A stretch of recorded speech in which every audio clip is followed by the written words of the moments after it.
שלום חברים, אני רוצה לתת לכם טעימה מהפגישה. לפני כמה חודשים הגיעה אליי אישה מאוד חמודה ואינטליגנטית, בעלת העסק.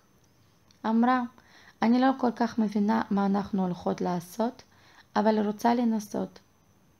הסברתי לה את התהליך, והיא החליטה להתחיל את הדרך. מהפגישה לפגישה היא התלהבה מעצמה יותר ויותר.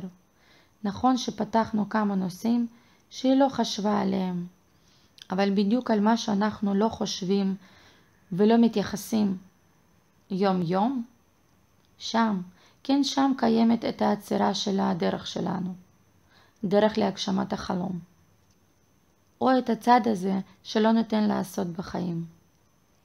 היא יצאה ממני מהפגישה לפגישה עם אותם שאלות, עם אותם משפטים. איך זה קורה? מאיפה זה פתאום הגיע? איך לא חשבתי להשתמש עם זה לבד? כל זה בתוכי. איך לא חשבתי שאני יכולה?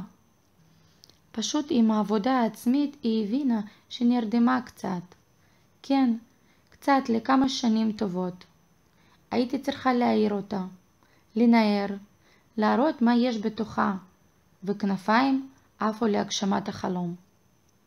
תודה שהגעת אליי, זרמת איתי, נתת לעצמך את ההזדמנות. מהסקרנות שלך את רק העלית את עצמך.